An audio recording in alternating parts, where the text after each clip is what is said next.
बिस्मिल्लाहिर्रहमानिर्रहीम, अस्सलाम वालेकुम, welcome back to my YouTube English literature channel. आज हम बात करेंगे रिसर्च फ़िलासफ़ीज़ के बारे में एंड इट्स टाइप्स।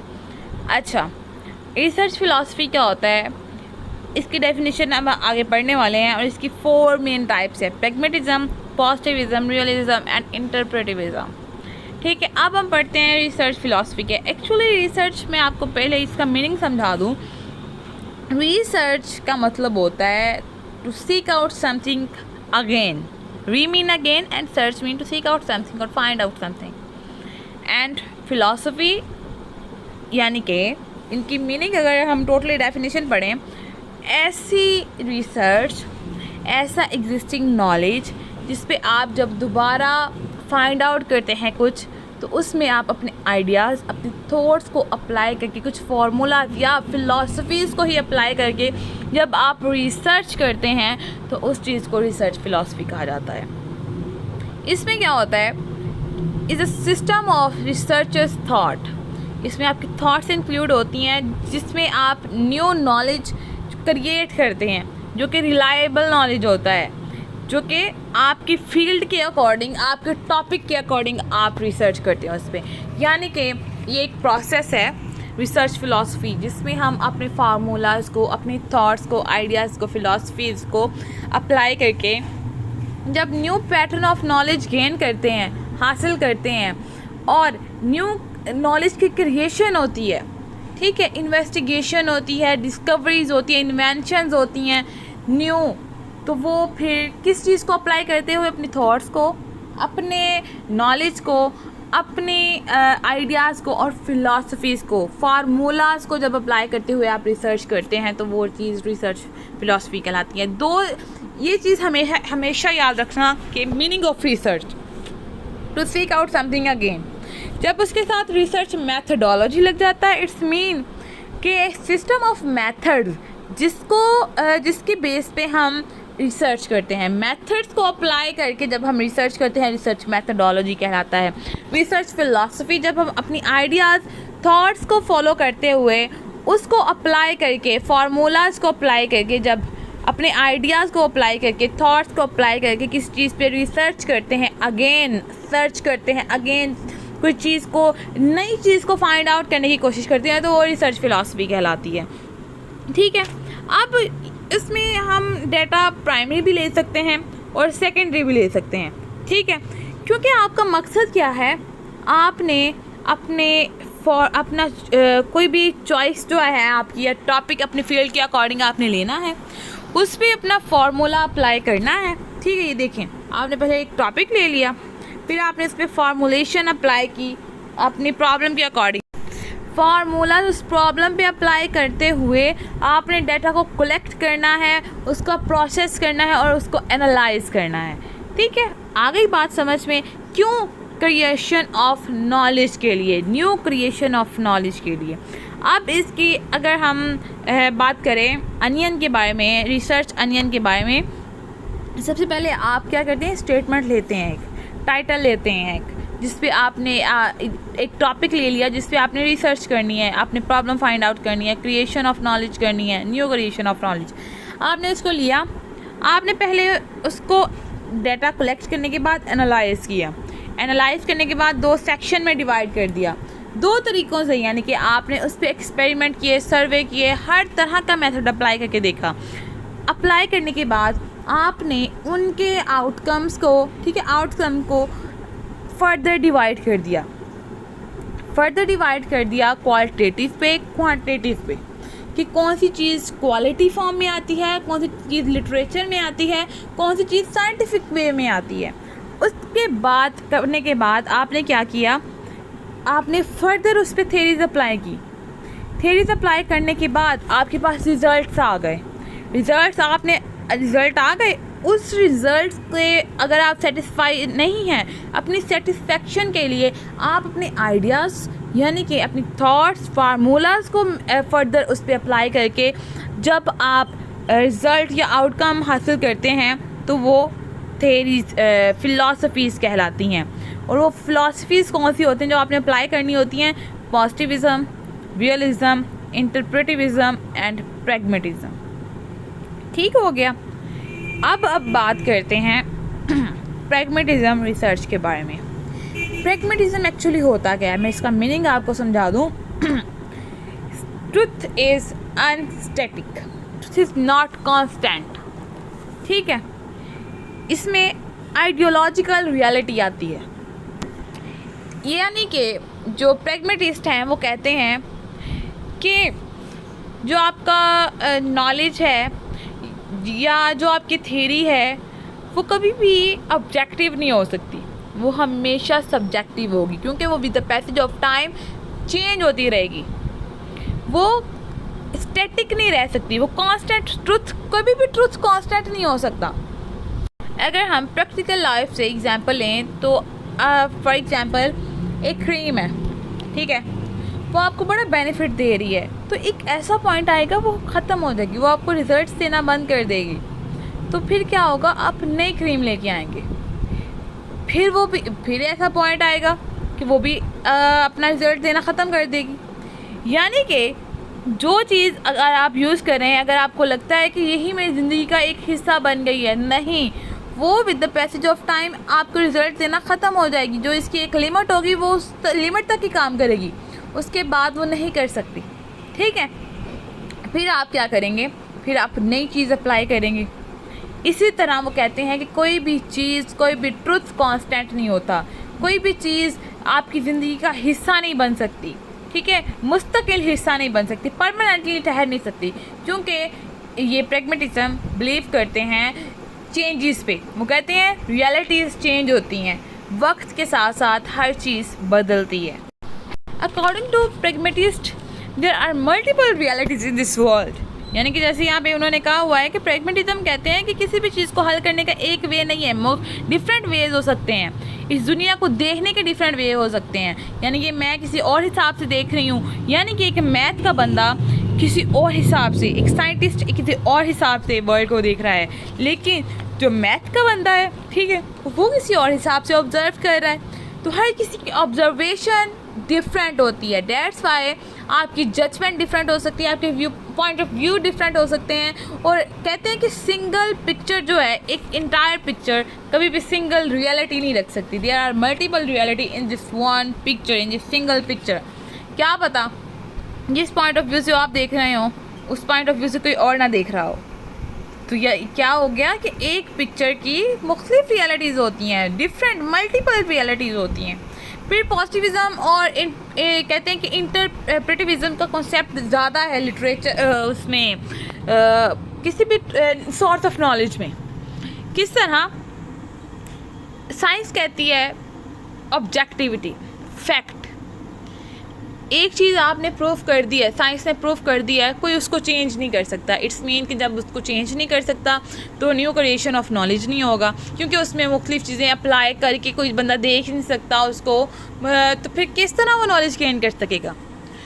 लेकिन जो ये प्रैग्मेटिज्म है और पॉजिटिविज़म है, इंटरप्रेटिविज़म है, ये रियलिटी भी तो बात करते हैं, ठीक है। ये जो पॉजिटिविज़म है ये बात करता है ऑब्जेक्टिविटी पे, और इंटरप्रेटिविज़म बात करता है सब्जेक्टिविटी पे।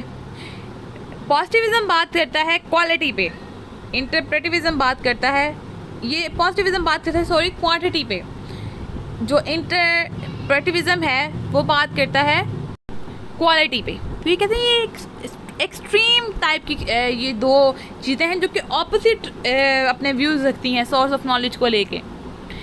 लेकिन सबसे ज़्यादा जो चांसेस होते हैं नॉलेज को लेके वो हम लिटरेचर में या हम लिटरेरी फील्ड्स में या ऐसी चीज़ें जो अनस्टैटिक हैं, जो कांस्टेंट नहीं हैं, उन पे हम मुख्तलिफ with the passage of time हमारी आने वाली नस्लें भी उन पे जब काम करेंगी तो क्या होगा, एक नया नॉलेज क्रिएट होगा, new pattern of knowledge create होगा। तो सबसे ज़्यादा नॉलेज क्रिएट प्रैग्मेटिज्म में होता है और इंटरप्रेटिविज्म में होता है। अब बात करते हैं the same point, there is occasional need for seasoned researchers to modify their philosophical assumptions over time and move to a new position on the continuum। यानी कि वो कहते हैं कि रिसर्चर के लिए बात है कि वो अपनी फ़िलासफ़ीज़ को फर्दर मॉडिफाई करें, फिर उसको अप्लाई करें, ठीक है, with the passage of time अपने काम को कंटिन्यू रखें, वो मूव करते रहें, रुके नहीं। एक पोजीशन पे रुकने का फ़ायदा नहीं है, क्योंकि ऑब्जेक्टिव यहाँ पे आ जाता है, वहाँ पे नॉलेज एंड हो जाता है, स्टॉप एक पॉइंट लग जाता है वहाँ पे कि दी एंड, ये प्रूफ हो गया है, इस पर और कोई चीज़ अप्लाई नहीं हो सकती। लेकिन वो कहते हैं कि प्रैग्मेटिज्म में क्या है, आप कंटिन्यू रख सकते हैं अपनी रिसर्च को, आप अपनी फ़िलासफ़ीज़ को फर्दर क्या करें, इन्हेंस करें, इम्प्रूव करें, मॉडिफाई करें, डेवलप करें, और फिर अगेन उसको अपनी जो आपका सोर्स ऑफ नॉलेज है उस पर अप्लाई करके न्यू क्रिएशन ऑफ नॉलेज करें। नेक्स्ट हम पॉजिटिविज़म के बारे में बात करते हैं। पॉजिटिविज़म फ़िलासफ़ी जो है वो क्या है, ये साइंटिफिक फ़िलासफ़ी है, ठीक है। इसमें ऑब्जेक्टिविटी आती है। It claims that social world can be understood in objective ways. मैंने आपको बताया कि इसमें ऑब्जेक्टिविटी आती है। सोसाइटी को जज करने के लिए, सोसाइटी को अंडरस्टैंड करने के लिए ऑब्जेक्टिविटी का होना लाजमी है। In this research philosophy the scientist is an objective analyst and on the basis of it dissociate himself from personal value and work independently. जब आप इंडिपेंडेंट होकर वर्क करते हैं तब ज़्यादा चांसेस होते हैं कि आप ऑब्जेक्टिविटी की तरफ जाएं, क्योंकि आपको एडवाइसेस देने, आपके असम्पशन, आपको फीडबैक्स देने वाला कोई नहीं होता, ठीक है। आप तो फिर आप रियलिटी को आसानी से जो है जज कर सकते हैं, उसकी तरफ पहुंच सकते हैं, एक्सेस कर सकते हैं रियलिटी को, ऑब्जेक्टिविटी को। तो ये ऑब्जेक्टिविटी के बारे में बात करते हैं कि इसमें जो है वो इंडिपेंडेंटली जो साइंटिस्ट है वो काम करते हैं, और ऑब्जेक्टिविटी इसमें होना लाजमी है। एज अ फिलासफी पॉजिटिविज्म इनहाइड to the view that only factual knowledge, इसमें सिर्फ फैक्ट्स इंक्लूड होते हैं, फैक्चुअल नॉलेज ही इंक्लूड होता है। और फैक्चुअल नॉलेज कहाँ से आता है? ऑब्जर्वेशन से। जब आप अपनी 5 सेंसेस को मतलब यूज़ करते हुए किस चीज़ को ऑब्ज़र्व करते हैं, फिर आप क्या होता है, आप रियलिटी को जल्दी एक्सेस कर लेते हैं, रियलिटी आपको जल्दी मिल जाती है। फिर इन ट्रस्टवर्थी, यानी कि आपको फिर पता होता है कि वो आपने खुद इंडिपेंडेंटली काम किया होता है और आपको पता होता है कि हाँ ये काम दुरुस्त है। In positivism study the role of researcher is limited to data collection and analysed and she distance herself for personal value in conducting in study। वही बात कि पर्सनल वैल्यूज़ को ज़्यादा इंपॉर्टेंस देते हैं और वो कंबाइंड स्टडी नहीं करना चाहते, वो इंडिपेंडेंटली स्टडी करना चाहते हैं। In this type of studies research finding are usually observable and quantifiable. इसमें क्वांटिटी इंक्लूड होती है, इसमें ऑब्जर्वेशन इंक्लूड होती हैं। क्वांटिटी यानी अगर हम देखा जाए कितने फ़ीसद पाकिस्तान में लोग रोज़गार हैं, तो आपको एग्जैक्ट बता दिया जाएगा कि इतने % लोग जो हैं वो रोज़गार हैं, इतने % लोग रोज़गार नहीं हैं। आपसे पूछा जाए पाकिस्तान की आबादी कितनी है, आपको एग्जैक्ट बता दिया जाएगा कि 22 करोड़ है, ठीक है। यानी कि इसमें कोई चांस डाउट है ही नहीं, इसमें कोई डाउट का चांस है ही नहीं, इसमें सिर्फ फैक्ट शामिल है, इसमें ऑब्जेक्टिविटी शामिल है। पॉजिटिविज्म डिपेंड करते हैं ऑन क्वांटिफाइबल ऑब्जर्वेशन पे that lead to statistical analysis, जो कि मुल्की हालात को मद्देनज़र रखते हुए जो ग्राफ्स और टेबल्स के इस्तेमाल से जब आप चीज़ को ऑब्ज़र्व करते हैं, क्वांटिफाई करते हैं, तो वो चीज़ किस में आ जाती है? पॉजिटिविज्म रिसर्च में, क्योंकि इसमें आप चीज़ों को मेजर करते हैं, इसमें आप चीज़ों को क्या करते हैं? काउंट करते हैं, उसकी क्वांटिटी देखते हैं। इस वजह से इसमें शक व शुबहात का कोई चांस नहीं रहता। फिर it has been noted that as a philosophy positivism is accordance with the empiricist view that knowledge stems from human experience. अब एम्पिरिसिज्म हमने पढ़ा है। एम्पिरिसिज्म क्या होता है? एम्पिरिसिज्म होता है साइंटिफिक रिसर्च, ऐसा फार्मूला जो जिसमें शक ना हो, जिसमें डाउट ना हो, जिसमें चेंजेस की कोई गुंजाइश ना हो, वो फैक्ट पे मुश्तमिल हो और कभी चेंज ना हो सके। इनके अकॉर्डिंग जो रियलिटी है वो कांस्टेंट है, इनके अकॉर्डिंग जो रियलिटी है वो स्टैटिक है, ठीक है। तो वो कहते हैं कि जो ह्यूमन के पास जब वो ऑब्जर्वेशन करता है या करती है, या वो ऑब्जेक्टिविटी की रिज़ल्ट पे आ जाता है, जब वो कहता है कि चीज़ ऑब्जेक्टिव है, ये फैक्ट है, तो वो किसके थ्रू आता है? एक्सपीरियंस के थ्रू। ह्यूमन में एक्सपीरियंस होगा तो ही वो रियलिटी की तरफ जाएगा, क्योंकि वो उसने फेस कर कर के रिजेक्ट हो के उसने रियलिटी की तरफ जाना है। ठीक है। It has an automatic ontological view of world as compare discrete observable, यानी कि इसमें क्या चीज़ों को ऑब्जर्व किया जाता है। मैं आपको वैसे बता दूँ, इसमें ऑब्जर्व किया जाता है, फिर उसके बाद इसमें क्या होता है कि ऑब्जर्व करने के साथ साथ हम मुख्तलिफ़ किस्म के एक्सपेरिमेंट्स करते हैं। एक्सपेरिमेंट्स करने के बाद, इतने ज़्यादा एक्सपेरिमेंट्स करने के बाद, नॉलेज उस पर अप्लाई करने, अब थेरीज अप्लाई कर करके एक ऐसा पॉइंट आ जाता है, वो आपको प्रूफ दे देता है कि ये ठीक है, ये रियलिटी है, ये फैक्ट है। तो वो किससे आता है? ऑब्जर्वेशन से। वो किससे आता है? एक्सपीरियंस से। अब इनका भी क्या बिलीफ है? वो कहते हैं कि if you assume a positivist approach to your study then you believe that you are independent. आपको इंडिपेंडेंट होना चाहिए ऑफ योर रिसर्च। आपको फीडबैक्स नहीं लेने चाहिए, मुख्तलिफ लोगों की राय नहीं लेनी चाहिए, आपको सिर्फ इंडिपेंडेंट होकर काम करना है। And your research can be purely objective, और आपकी जो रिसर्च है वो फिर प्योरली ऑब्जेक्टिव होगी, या फिर प्योरली ऑब्जेक्टिव होनी चाहिए, क्योंकि आप इंडिपेंडेंट हैं और आप खुद एक्सपीरियंस जब कर रहे हैं तो आपको ज़्यादा पता है कि कौन सी चीज़ गलत है, कौन सी चीज़ ठीक है। तो क्या होगा? आपकी रियलिटी आप ऑब्जेक्टिव होती है। Independent mean that you maintain minimal interaction with your research participant when carrying out your research। वही बात कि आप फीडबैक्स ना लें, सजेशंस ना लें, आप अपने इंडिपेंडेंट होके काम करें।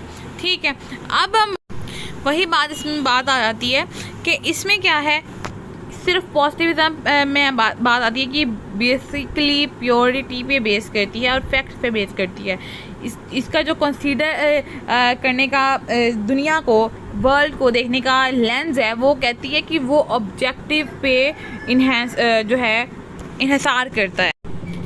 फिर हम 5 मेन प्रिंसिपल्स देखते हैं जिसकी बेस पे हम समराइज़ कर सकते हैं कि पॉजिटिविज्म एक्चुअली है क्या। There are no difference in logic of inquiry across science.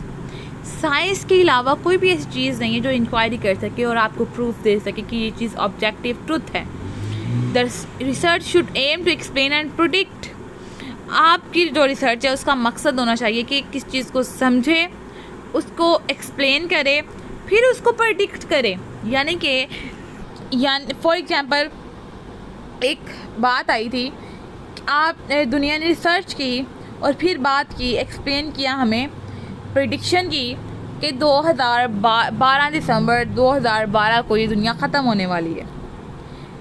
हालांकि ये ट्रुथ नहीं था, लेकिन फिर भी उन्होंने एक रिसर्च की, फिर हमें उन्होंने एक्सप्लेनेशंस दी और फिर प्रेडिक्ट भी किया कि तब दुनिया ख़त्म हो जाएगी। तो यही काम किसका होता है? पॉजिटिविस्ट का। Research should be empirically objective होना चाहिए, फैक्ट उसमें इंक्लूड होना चाहिए, ऑब्जर्वेबल विया ह्यूमन सेंसेस को रखते हुए मद्देनज़र वो चीज़ एम्पिरिसिस्ट होनी चाहिए, एम्पिरिकली उसको ट्रुथ होना चाहिए, सब्जेक्टिव ऑब्जेक्टिव होना चाहिए। Inductive reasoning should be use to develop statement to be tested during research process. Yes, उसको बार बार टेस्ट करना चाहिए। उनको रीज़नेबल जो एक्सपेरिमेंट्स हैं, आपके जो सर्वे है, जो भी टेस्ट हैं, उसको उसके ज़रिए उसको जो है उसको ड्यूरिंग प्रोसेस बार उसको टेस्ट करते रहना चाहिए। फिर ये कहते हैं कि science is not the same as the common sense. The common sense should not be allowed to bias the research finding. Science must be value free and it should be judged only by logic। Science में values, feelings, emotions की कोई भी value नहीं होती।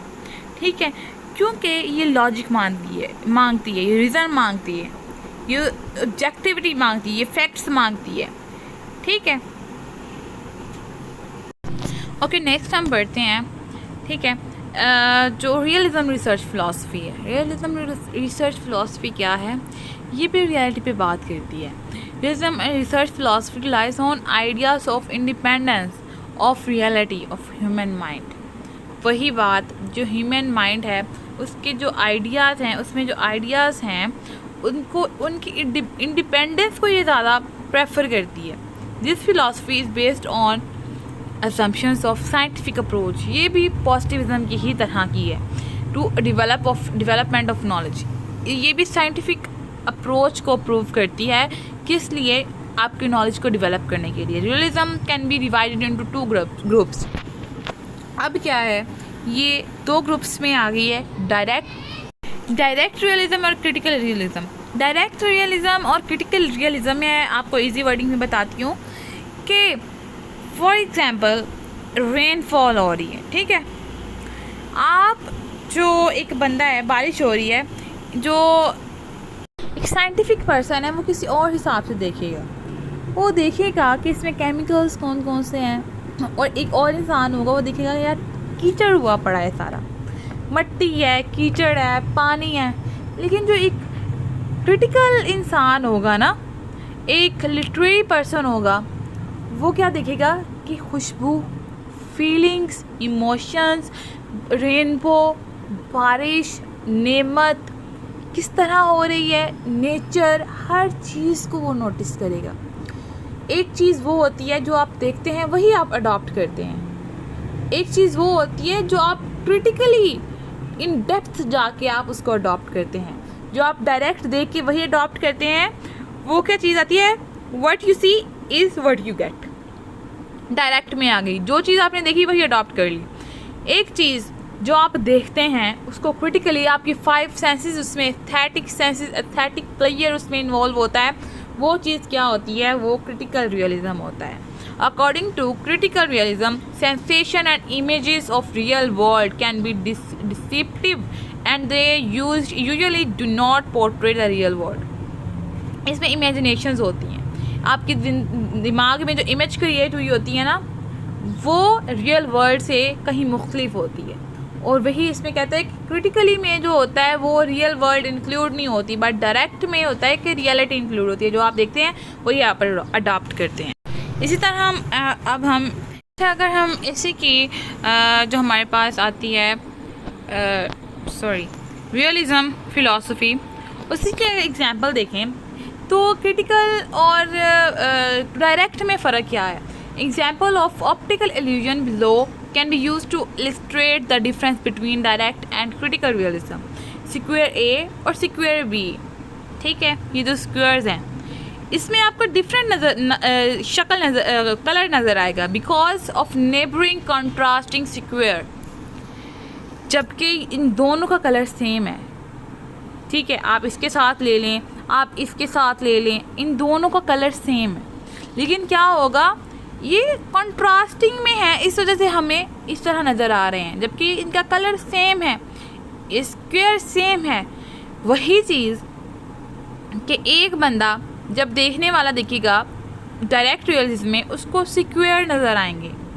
ठीक है, critically और इसको डिफरेंट कलर्स में नज़र नहीं आएंगे. इसको लगेगा कि ये डिफरेंट कलर है. जो डायरेक्ट एनालिसिस वाला है, जो डायरेक्ट रियलिज्म वाला है, उसको लगेगा ये डिफरेंट कलर्स हैं. लेकिन एक क्रिटिकल बंदा जब इसको गौर से देखेगा तो इसको पता चलेगा कि ये कलर कॉन्ट्रास्टिंग नहीं है. ये इस तरह हमें जो कलर है वो इल्यूजन की तरह नज़र आ रहे हैं क्योंकि ये नेबरिंग में है. सही है, ये बहुत अच्छी एग्जाम्पल है क्रिटिकल और डायरेक्ट रियलिज्म की.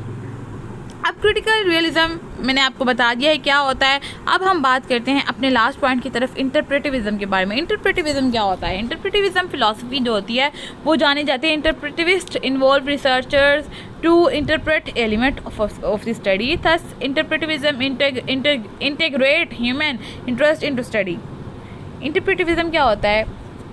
एक ह्यूमन को स्टडी करने पे मजबूर करता है.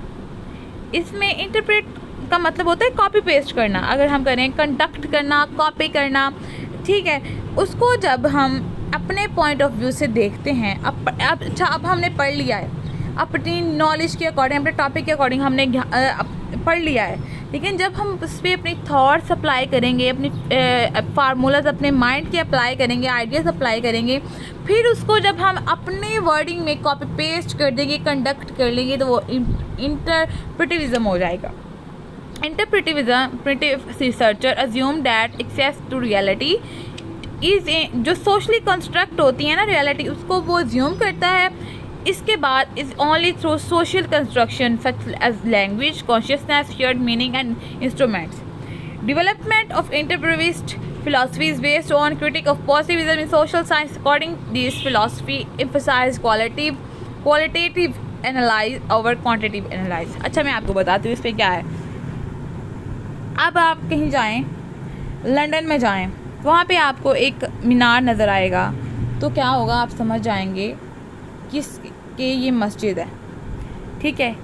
या चर्च का साइन नज़र आ जाएगा तो समझ जाएंगे ये चर्च है. किस तरह, लैंग्वेज को तो आप उनकी नहीं जानते, ठीक है. अगर आप उर्दू स्पीकिंग है, आप इंग्लिश स्पीकिंग हो, नहीं जानते, लेकिन क्या होगा, आपकी जो सोशल कंस्ट्रक्टेड मीनिंग्स होंगे वो आपको समझा देंगे कि ये मस्जिद है, ये मंदिर है, ये चर्च है, ठीक है.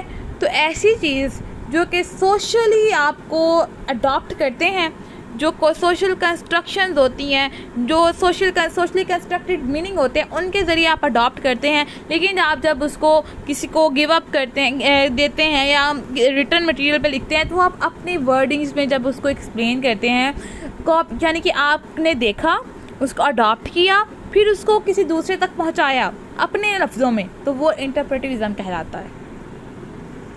इसमें आइडियलिज्म इंक्लूड होता है. Is used to group together diverse approach including social constructivism, phenomenology and hermeneutics. अब ये मैंने बात की है कि ये ऑब्जेक्टिविज्म को रिजेक्ट करती है, ठीक है. ये कहती है कि आपकी जो वर्ल्ड है वो इंडिपेंडेंटली कॉन्शियस है, ठीक है. उसमें एक चीज़ के बड़े बड़े मतलब हैं. अगर आपकी पाकिस्तान में वाइट ड्रेस को मॉर्निंग का साइन समझा जाता है, शौक का साइन समझा जाता है, तो वेस्टर्न में उसी को वेडिंग का, उसी को डेलिकेसी का, उसी को क्या होगा, हैप्पीनेस का सिंबल समझा जाता है. According to interpretivist approach, it is important for researcher as a social actor to appreciate difference between the people. Moreover, interpretivism study usually focus on meaning and may employ multiple methods in order to reflect different aspects of issues. आप सिर्फ social constructed language के through meaning observe करते हैं और उसको अपनी language में explain करते हैं. जैसे कि नॉवेल्स हम पढ़ें अगर उर्दू में, वो टर्की में गए होते हैं, लंदन में गए होते हैं, न्यूयॉर्क में गए होते हैं, मुख्तलिफ कंट्रीज़ में गए होते हैं. अब उनको उनकी ज़ुबान तो नहीं समझ आती, लेकिन क्या है, वो लिखते हैं किस पे, जो उन्होंने ऑब्ज़र्व किया होता है. सोशली कंस्ट्रक्टेड मीनिंग्स, जो उन्होंने चीज़ें देखी होती हैं, सिम्बल्स के ज़रिए वो समझ लेते हैं, ठीक है. वो किससे बात करके तो नहीं जानते ना कि इसने क्या बोला है, उनकी लैंग्वेज भी नहीं जानते, लेकिन जो सोशली कंस्ट्रक्टेड मीनिंग्स होते हैं उनके ज़रिए वो जान लेते हैं कि एक्चुअली ये चीज़ क्या है, ये किस तरह का इलाका है, और वहाँ पे उन्होंने क्या क्या ऑब्ज़र्व किया. ऑब्ज़र्विंग सेंस है, उसको किसी भी ज़ुबान की ज़रूरत नहीं है. जबकि ऑब्जर्वेशन है, it have no language, it don't need any type of language, वो सिर्फ सेंसेस के थ्रू उसको समझ आती है, ठीक है. तो यही थी हमारी आज की video. I hope you all guys enjoyed it and